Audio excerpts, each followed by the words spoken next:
Ah, oh my God, it's almost here. The game. Oh, Jesus. Are we confident about this game? I think I am, but I'm not entirely sure. Let's talk to Dave Klein about it. Let's go, baby.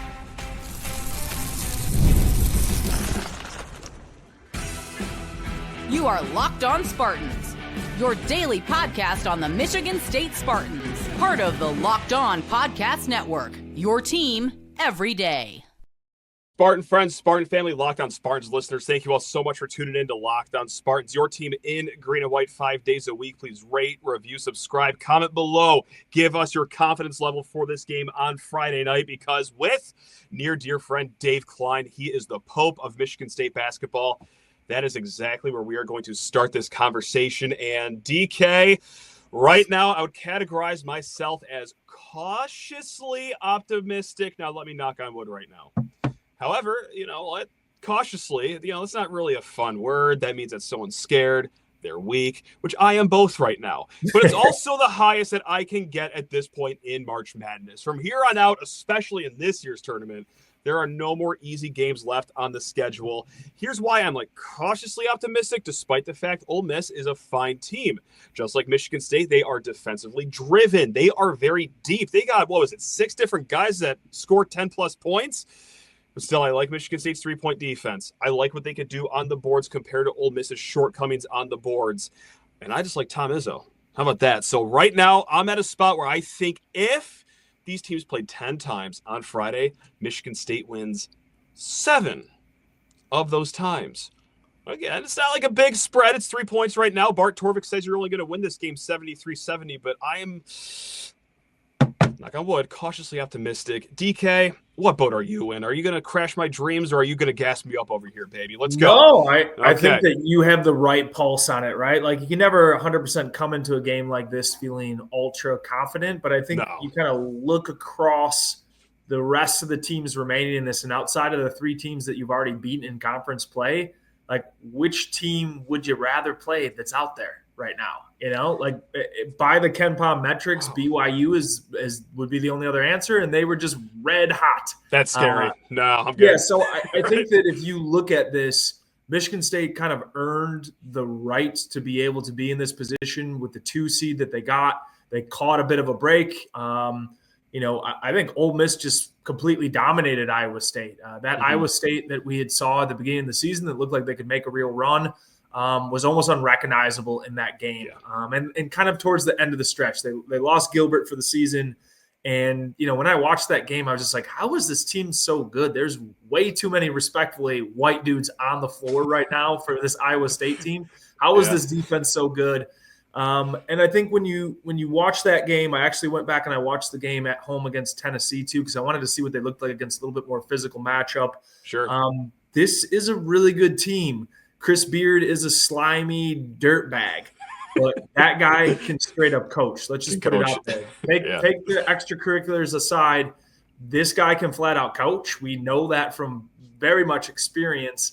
The nice thing is the talent level that he had on that Texas Tech team that Michigan State lost to in the Final Four in 2019 is not the same talent that he has for this Ole Miss team. Two seasons now, he kind of strapped it together. I think they're a talented team. But if you look at this in paper, Michigan State has more talent on their side of the ball than Ole Miss does. So to me, this is really kind of one of these games where it's going to come down to, avoiding some schematic mistakes. It's taking care of the ball. That's the one thing that they do very well that maybe Michigan State doesn't so much. They take care of the ball and they turn teams over. You don't want to let this team get out in transition. And I think, they've been unseasonably hot. That's the biggest concern, right? A team that's shooting under 35% of the year absolutely is ripping the nets the first 2 games. Some of that's probably UNC, who's awful on defense. Some of it, honestly, was just they got really hot that Iowa State game. So I think I'm with you. I think my confidence level's probably as high as it can be in this time, which is probably a 6.5 or a 7. Mm-hmm. I expect that Michigan State should win this game. Whether they do it or not is a different, circumstance.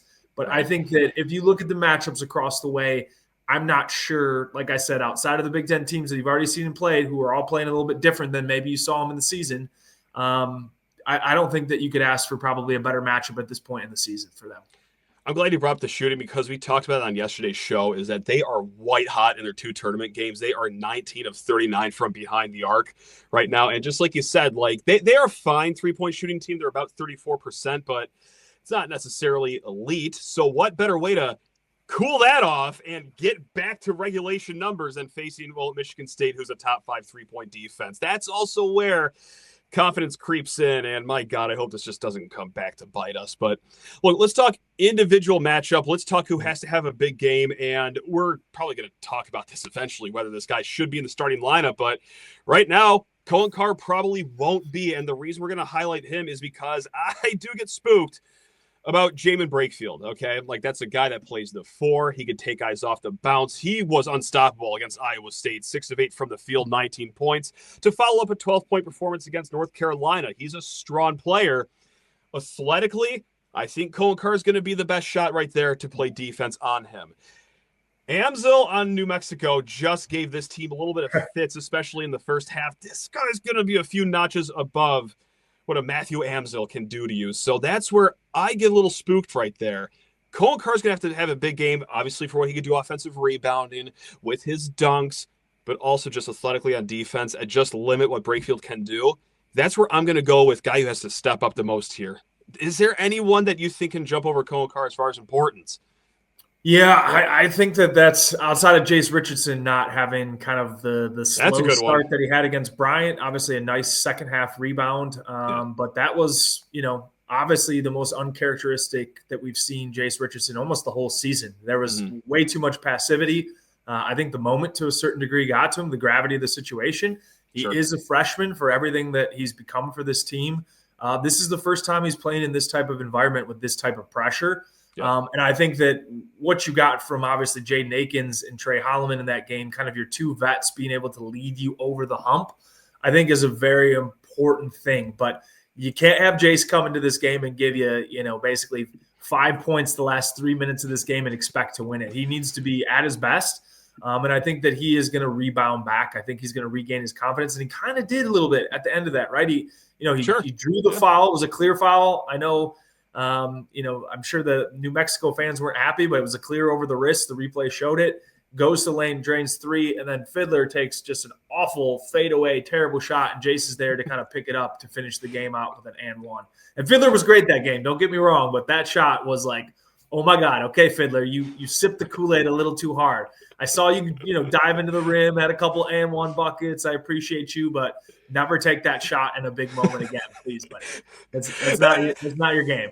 It's like that clip. Who's the Georgetown coach? Was it Patrick Ewing who said, "Have you ever practiced that shot in your entire life? Like, have you ever taken that shot?" Which he did. He did all the time again in Omaha last year. We just haven't seen simpler it this times. Year. I don't think that we want to see it again. That team won like 6 games last year. So, if you're going to give that shot to one guy, though, it was Frankie Fiddler for everything that he did in the second half. We'll allow it one time, and luckily Jase was there to come to the rescue. But ever check your bank account and wonder, where did all my money go? Well, between dining out, online shopping, and entertainment, it's easy to lose track. That's where Monarch Money comes in, your personal CFO, giving you full visibility and control over your finances. Monarch Money isn't just a budgeting app, it's a complete financial command center. You can track all your accounts, investments, and spending in one place so you can stop just managing your money and start building wealth. Now, when I started using Monarch, I realized just how much I was spending on food delivery. Holy smokes.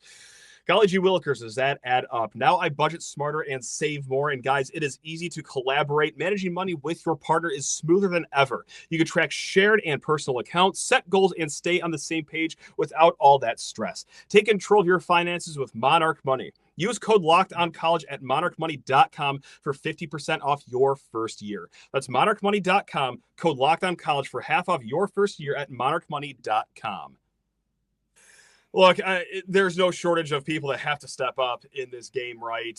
And let's just keep talking about, who else has to step up. Obviously, Jase. That's the easy answer because, you just can't have an O for the first 35 minutes. But how about your other guards here? There's Akins, there's Fears, there's Holloman. Is the pressure higher on one than it is the others? Because I got to go with the guy that arguably had his best game in his Michigan State career in Jaden Akins. The reason I'm saying that, it really isn't anything X's and O's or anything that Ole Miss does really well. It's just what we've seen from Akins his entire career of 4 years of just up and down. And hey, when we get really high, get ready for a drastic market correction the next game. So I know that's like may sound silly just to hear that, oh, he's just thinking that, oh, just an up and down elevator moment for him. It's been Akins' whole career, so that's where I get spooked. Is that stupid? You can shoot me straight. We're friends. No, you can tell me. I think it's – listen, I think it kind of is what it is for him offensively. I think he has currently seized the moment. They don't win that game without him. I mean, that three that he had at the top of the key with the shot clock expiring, like if Michigan State continues on this run, that moment will be played over and over and over again. He stepped up in a big way, and he hit some shots that they needed to, right? They hit 1-3 the first half, and he hit 2 in the second himself. I think Trey had the third. So they're going to need to shoot the ball a little bit better across the way. I think that what you like about this team and what we've liked all season is that when one guy kind of goes through a slump, like Akins will go through a slump or Jase last game went through a slump, there's always been kind of 2 other guards to pick it up. That first game, they kind of all collectively played extremely well, which was very nice, particularly in the second half. But against the tougher matchups this year, we've seen guys, 1 or 2 of the guards slump and the other 2 pick it up. And I think that that's kind of what you'd expect. So I don't know which of the guys is going to be on or not. I thought Trey was actually very important in that first half too, kind of getting some buckets, hunting some buckets when the offense was kind of just like completely stagnated. So I think that these guys get it. They're in the moments. You're upperclassmen now, right? Like this is the time where you kind of seize control of your own fate and your destiny and your legacy. I think that Akins showed that last game. Trey did as well. I don't really have any concerns about them being able to kind of figure it out collectively as a group. So even if one maybe doesn't have their best game, that's the nice benefit of having 4 guards that all kind of have varying skill sets to be able to kind of buoy the total depth up for Michigan State. I think maybe we'll just touch into the matchups a little bit for that. Sure. So you pointed at Carr. I agree with you. Jaemyn Brakefield is coming off the bench, a former, I think, top 30 guy that was on Duke, and now he's been for a couple years with Ole Miss. He is a little bit of a mismatch problem against the wrong guys. You alluded to it. That was unfortunately, love Kohler. He's been great for us all season. Oh, totally. He got absolutely cooked for 9 points in the first 5 minutes of that game. It was tough. And I'm going to be honest with you. Brakefield is much better than the guy that was just cooking him. So, once he hits that scorers table, if Coen Carr is not starting, he needs to be hitting the scorer table with him, because I think if you look at this team, they assist on about 50% of the shots. It's like 130th range in terms of that. So they do play some ISO ball. Some of that is running through Padula, Sean Padula, who played at Virginia Tech for 3 years and now is their leading scorer, a guy that can absolutely get a little bit hot. I think that outside of him and Brakefield, and then maybe to a certain degree Malik Dia, he's like a 6'9", 250-pound. He's really more of a forward. He'd rather pick and pop. They don't really post up. They're essentially playing more of a 5-out where he'll set up, a pick and then kind of maybe roll to the free throw line. He's got a decent face-up game. I think that the front court, as the way that it's currently starting, is going to have trouble playing against Ole Miss. So for me, I would just get it out of the way. I think that we've run the course on the Zapala starting. Just play Coop. If you want to start the 2 bigs, then play Coop, or start Carr and slide Kohler down to the 5 and let him play on Dia from there. But I do think that this is going to be a big Coen Carr game. I think he's got to play big minutes. I think he really, to me, is the only guy, maybe outside of some spot minutes from Fiddler at the 4, that you really want guarding Brakefield. And Brakefield comes off the bench, but he still plays pretty big minutes. And then Malik Dia, again, like I said, that's a situation where you're a little bit concerned just because he can pick and pop a little bit. I think Coop is probably the most comfortable on the perimeter of the 3 bigs that you've been playing at center. Yeah. So I would like to maybe see, just out of the gates, I don't care. Maybe Zapala plays a spot minute or 2 here, but I don't think this is a Zapala game. And for how much I love Kohler and how much I think he can contribute on the boards and spots, it isn't really a game for him to play at the power forward spot either. I think he'd be better suited probably against Dia at the 5. And there's some instances where Brakefield actually slips into the 5 too, and they really go like 3 guards with Dre Davis kind of at the 4, and they play almost a 5 out with that. And that situation too, like I think that Michigan State has a better 5 that they could put on. Put Fiddler and Carr at the 4 and the 5. You go small with them with your 3 guards. Like I think there's ways that can get creative. But to me, Michigan State has the advantage in the backcourt. And if they play the right matchups, I think that they can evenly match kind of the front court that maybe potentially gives you some concerns with some of the versatility of the 2 guys in there.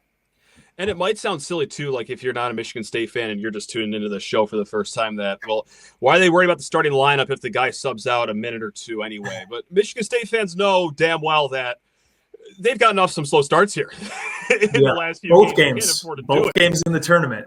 You know? Correct. I know. And like you're just living and dying with every 4-minute media timeout just segment that you have during these games where I don't want to see this team go down 9-2 right off the bat because, well, you have a guy that doesn't match up with anyone in Zapala. God bless him. He's tried very hard this season. He's had some great games. Not the matchups, though. And I was thinking that, you know what? This could be a big game for Kohler. This team does not rebound well. And, of course, I'm talking about Ole Miss. Jackson Kohler is a great rebounder, but then you do look at what Brakefield and Dia can offer. It's like, I just don't know if on the other side of the court this is a good idea. So, really, to start this game, has a game ever tipped off with a guy already at the scores table? If they do want to start Zapala, just have him win the tip. First time that ball goes out of bounds, Coen, get in here. Jackson, you're down to the 5. Carr, welcome to the 4. I am fascinated to see how they do this because also they've won, 10 out of 11 now? Do you break apart what has worked, quote unquote, even though it hasn't really worked to start games? My mind's in a pretzel over this the entire week, man. It's driving me crazy. So we'll see. Yeah, I don't know. I think the gut feel is the staff is probably not going to change it. It seems I don't think so too far along. But then the flip side for me is that's fine. I think that they can get by with it for a short span. But as soon as Brakefield hits the scorers table, Carr needs to be right next to him checking in. It needs to be that, right? To me, it's that. Those minutes need to be matched almost the entire game, I think, for them. And like I said, maybe you slip in Fiddler a little bit to be able to guard him too. But he doesn't have an overly tight handle, but it's just he kind of has a methodical game where he gets into ISO. He gives you a little bit of the backside back down. Sure. He can kind of square up and step back and shoot the 3. He can get all the way to the hoop. He's good enough off the bounce to be able to create difficulty for somebody that can't move very well laterally. So to me, it's got to be Carr for the most part on him. And we haven't touched on Murrell, but he is their senior kind of leader. He was their leading scorer. I think I heard on the announcement for that last game, 3 years. And a guy that kind of stepped back and took a little bit of a smaller role with Sean Padula coming in kind of as the leading scorer for this group. But he's 6'4", 205 pounds, can kind of put his shoulder into you. He's an interesting kind of matchup. And they go – they mix it where sometimes they play 2 guards in a wing and then the forwards, and then sometimes they play 3 guards. The 3 guards don't have a ton of size. Padula's 6'1", I think, on a good day. He's relatively quick and, again, can get his shot off. He's shooting on the season almost 40%, 39%, taking 200 threes. So, he's a high-volume guy that you have to know where he is. And then the other guard that I kind of I like, but I'm not overly scared of is Jalen Murray. He's only 5'11", but he's super quick, particularly off the bounce. To me, he's a guy that kind of gets into the lane and creates for others. So you got to stay in front of him because you're going to give them open shots if you have to kind of hedge off them. But you look at the backcourt matchup. If you can contain Sean Padula shooting and you kind of just stay in front of everybody else, to me, this devolves into maybe some not so advised shots from Padula, who can take some volume, right? And sometimes maybe not the greatest shot quality. And then I think it's really, you're going to be looking at Dia and Brakefield to kind of maybe try to exploit their matchups. I do think that the one thing that I saw in the Iowa State game over and over again was when they had a matchup they think that they could go to, Beard will force that down your throat until you adapt. So I think it's really important to just continue to find very quickly the matchups that work and don't on the floor and stick with them for most part of the game. Just like Nissan, we are all about the stats because the numbers don't lie. And when it comes to the all-new Nissan Armada PRO-4X, the numbers are on an MVP level. With the ability to tow up to 8,500 pounds, it can quite literally carry the whole team plus the gear wherever you need to go. It's powered by a twin-turbo V6 engine, delivering the strength and performance to handle highways, back roads, and everything in between. And with room for up to 8 people, the Armada PRO-4X is built for big crews, big adventures, and even bigger memories. Whether you're exploring off-road trails or rolling up to the arena, the Armada PRO-4X brings power, versatility, and style wherever you go. Take your adventure to new heights in the all-new Nissan Armada PRO-4X. Learn more at nissanusa.com. The NCAA tournament is here, and so is the Bracket Breakdown. Locked On Podcast Network and Amazon Fire TV channels are teaming up to deliver NCAA tournament coverage like never before. Watch studio shows featuring former players and Locked On's local experts as they guide you through every upset, buzzer beater, and bracket matchup. Stream it all for free on Amazon Fire TV channel. Search Bracket Breakdown to see it all for free. It's your team every day. Let's talk more about Padula because obviously, like you said, he is a lead scorer, right? Like 15.2 points per game. He's been on fire the last 2 games for the Rebels here in March Madness. He's got a little bit of Scott Skiles in his game, a little bit of Drew Neitzel, a little bit of Aaron Kraft, a little bit of Brad Davis. I'm kidding. The comparison I made actually on the other show was Senior. He's not like a big guard, but he's getting hot in March. He's willing his team to victories. Dare I say, like, roll back the clock with me a decade, DK. This is kind of reminding me of like a Travis Trice sort of deal right now, that this point guard is just willing this team to a victory and is just catching heat at the right time. That's what I see when I've watched Sean Padula these last 2 games. I love saying that because I love watching Travis Trice as a player. I hate saying it because, well, that means that Sean Padula is really good. But, man, what a great trio of guards to defend him that Michigan State has, though. So there's reason to feel optimistic about this one. Maybe I'm getting a little too high off the supply after limiting Donovan Dent to an incredibly inefficient game. But, look, the sample size has been the entire season of them doing really good against other guards.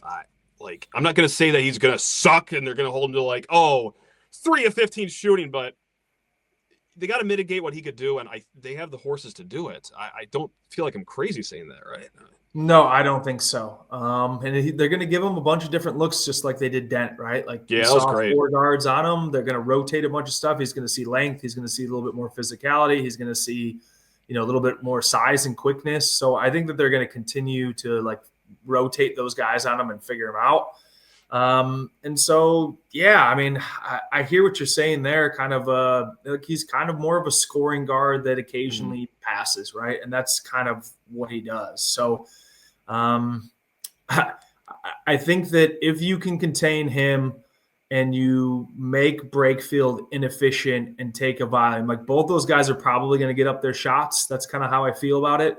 But if you make both of those guys efficient, to me, I'm like, where's the scoring going to come in some spans for them, the way that Michigan State's been protecting the 3-point line? So I think, they're not a good offensive rebounding team. They foul a ton. We haven't talked about that yet, but they are a little foul prone. We may have one of the best foul generators across all of college basketball. I know there's been some discourse on that, and whether you like it or not, I do think that Jeremy Fears is very, very good at getting somebody on their hip and creating contact. Certainly. He's just so fast. He's so fast in the open court. You have to respect it, and he can change gears so quickly where he can kind of just stop on you, and then you run into him, and it's a foul. I do think that they're going to be able to get to the free throw line. I wish that they started shooting a little bit better. There were some splits out there, recently, and, Coen Carr, God bless his heart, is shooting better. And there's a couple guys that are shooting kind of within their margins, but, Trey Akins and I can't remember who the third, the differential between their free throw shootings dropped 20%. So they got to be just better at the free throw line. I think particularly in this game, I think if you're going to win a game on the margins, which is where I could see this heading for some part of the game, you got to be able to take care of the ball because, again, you can't let this team get out in transition and get loose and hit a couple threes. And I think that, you got to make your free throws count, right? Because I think that there is an ability to be able to generate some points at the free throw line in this game, but you got to make them count. So, do you feel like Michigan State can get out in transition? We got a few mailbag questions about that. Sorry, I'm not calling anyone out because we got a few of these transition style questions here, but I feel like yes, but I do wonder if Ole Miss is just going to wave this white flag on the rebounding altogether and just set up that picket fence right at half court and just limit what Michigan State can do. So I am really curious how much Michigan State can run this game just based on the strategy that Chris Beard will deploy. So I think that they have to try it. I think that if we end up playing in the half court for most of this game, it is going to be a miserable, grindy affair to like 65. I mean, that's my gut feel. I wouldn't say that, there's anybody to me that is just like a standout, great defender. I think that just schematically, Beard has a system that's really good. He really tries to keep you away from the middle third. He's driving your guards down into the corner where sometimes he's doubling. And they create a ton of turnovers because they're just kind of in lanes. I watched that Iowa State game. Anytime a guy drove, there's somebody in the gap that was hard hedging, just kind of sitting in that pocket. And they kind of pack it in a little bit, like you said. So, it's going to be a little bit restricted in the half court. This team hasn't really been great, let's be honest, in the half court. I think that they've been doing some of this weave ball continuity where they're getting some side pick and rolls with an empty corner. I think they need to do that. They need to find a way to raise the defense, kind of get them out of the paint a little bit, maybe even a little bit more action in those middle pick and rolls. And then you got to be able to hit the big and ensure that there's kickouts on the collapse.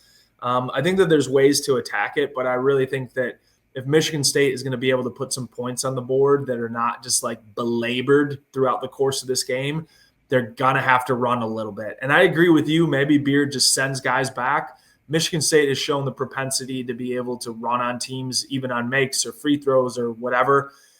So I think that they just have to keep that pace. And even if it's not a pure transition look where you have an advantage situation, if you're getting up the ball in enough time where they can't 100% sit in there and pack it in, I think it's a situation where Michigan State's going to get some easier looks than perhaps they're going to see in the half court. How are we feeling? I know I don't know. Listen, and everything, but I hate this time of year because I just want this game to be over. I just want it to be what would it be, about 9:15. I just want someone to read me the final score just to know what happens. I love that they're the earlier game on Friday, but really I wish we were this first game on Thursday just to get this over with. I'm not dealing with this well, DK. Listen, this is a painful, expectations are painful, right? But this is what we want. I know, but we talked about it at the beginning of the year. You told me we'd win the Big Ten title outright by 3 games. Please. And we'd be in a Sweet 16. We talked about this at the beginning of the year. We would have both taken it without blinking. We would have laughed and we would have taken it. I would have given now a here we are, and for the it. expectations have changed, and I get it. But they should win this game. That's the gut feel on this, right? You're the better team. Go out and prove it. They don't have more talent than you. And so you need to go out and make shots and prove that you're the better team. Defend the 3-point line, get the right rotations through, and this should be a win. That's kind of how I feel. But I do think that this is going to be a painful game, just like the first 2 were. I don't think that we're at the point of the season now where there's going to ever be any comfortability. And I will say this, that if Michigan State plays their B game, which I don't even know if they played against New Mexico, I guess a couple guys played their A game and then a bunch, didn't. But let's say that was their B- game. I think that that's fair because of, the way that Akins played and Trey and a couple other guys.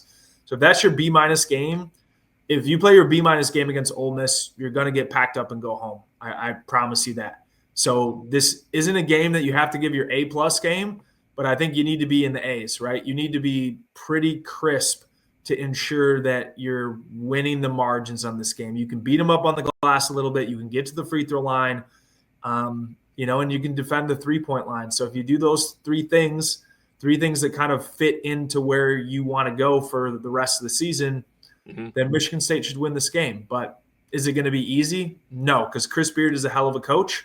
And this is an old team. We didn't really touch on that, but this is the 3rd oldest team across all of college basketball.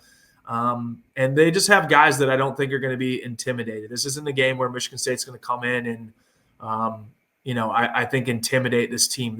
They've seen the entire SEC gauntlet. They've won some of those games, and they're not going to be afraid to step toe-to-toe with Michigan State. And so Michigan State just can't blink, and they need to take care of business. It's really what it comes down to. I just want Tom Izzo, John Borovich, Saudi Washington, Coen Carr, Jeremy Fears. I just want everyone to hold me and just tell me that everything's going to be okay. I saw that tweet the last game. That was hilarious. No, that wasn't a joke. Painful, that was though. Hey, at least we'll know our fate in a reasonable time. Could you imagine being the second game again this weekend? That would be absolutely awful. The second day, the late game again. Like, I don't know. I don't feel for Michigan fans very often, but that would be painful. And if we win, the mounting pressure then would be placed on them. Be a beautiful thing. So have you let your mind wander to that night game? Just hypothetically, like, okay, if Michigan State went, do you have an early like thought of like what you'd want to see happen in that night game should Michigan State win? Does that creep into your head? Yeah, I mean, I know you're a Valenti guy. I listened to Valenti on it, and I kind of agree. Like, you're giving them 3 cracks at it. Yeah. Like, do I want to like go through the pain of having to watch that game? No. I don't. Like, no. I don't. And call me a scared wussy, whatever. Like, yes, I get we beat them twice. Like, I don't want to go through the pain of that. Like, yes, the ultimate reward is on the other side of hanging a banner and all the rest of that. But infinite pain is on the other side of that too if it goes the wrong way. Be crushing. Like, crushing. Just and absolutely. It's still going to suck to lose to Auburn. Like, it'll be a 8.5 out of 10 pain getting that close to another Final Four, but it would break the scale if it was to Michigan. Like, let's not get it twisted. And they feel the same way, right? To a certain degree, they're riding on the gravy train. The 7 fans that have been loyal through the 10 years, you know, would really feel the pain. But most of those fans would say, won a Big Ten tournament title, went to an Elite 8 game. Yeah, we lost to State, but we're a football school, and it would be it. So it's either rubbing the shit in our faces, right? Or it's, you know, shrugging their shoulders and it's not that big of a deal. So it's really a win-win situation for them either way. There's nothing else to say about it. We're the ones with all the stakes at the line, right? They're not really there. And how it goes. Yeah, right. I think, you know, of course. So would I rather see Michigan than Auburn? Yeah, I guess like on paper in a different world, sure. Yes. Yeah. We've already beat them twice and we beat them handily. Are they playing better than they did? Yeah. But we also, like, we understand the scouts there. Like, we don't have to do anything.